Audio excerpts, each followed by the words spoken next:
Welcome to the Corona Correction series in association with Refinitiv. I'm your host, Roger Hirst. Brazil has had a roller coaster ride over the last few years.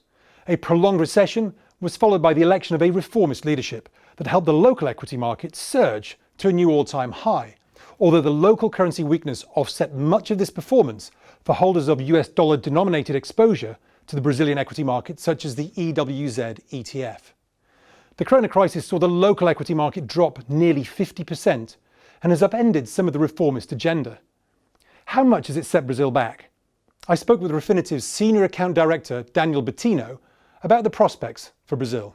The local economy was in a recession from 2014 to 2017, followed by a slow recovery in 18 and 19.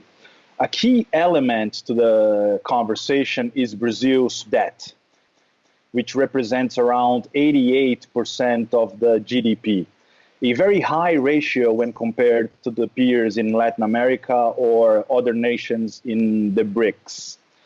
On top of this already very high debt to GDP ratio, the government had to put in place a combination of economic measures to fight COVID, which should add up to 3% to this equation. So the first angle to this situation is this. We have a country slowly recovering from a recession in previous years, with a high public debt and now seriously impacted by COVID.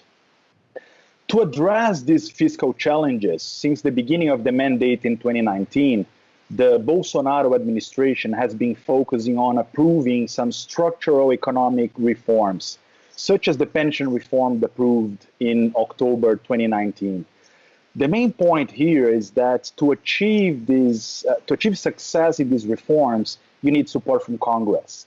And what we have been seeing in 2020 is that the political situation has changed a lot after COVID.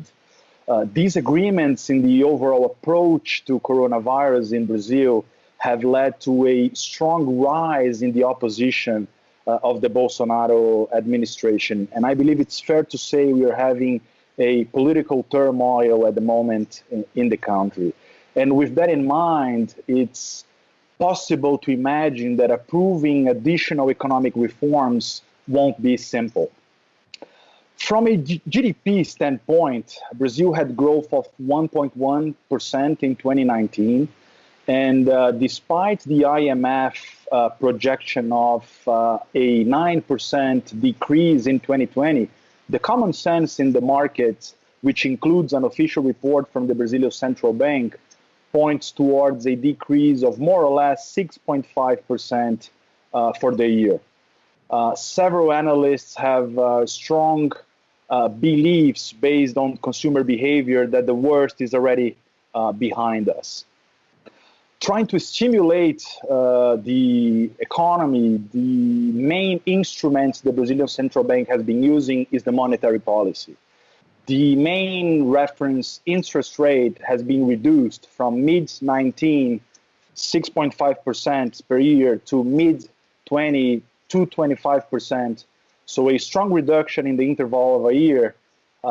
And this 2.25% represents the historical low of reference rates in Brazil. Moreover, the Brazilian Central Bank has left it open the possibility of an additional cut in their July review.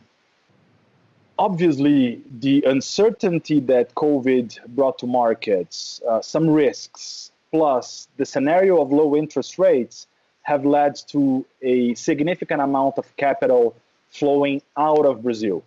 And consequently, the Brazilian real have devaluated quite significantly, around 30% year to date against the US dollar. In every context, there are many opportunities we can look at, and especially in the case of Brazil, which is very large and diversified. One of the main silver linings I would highlight are Brazil's agricultural goods.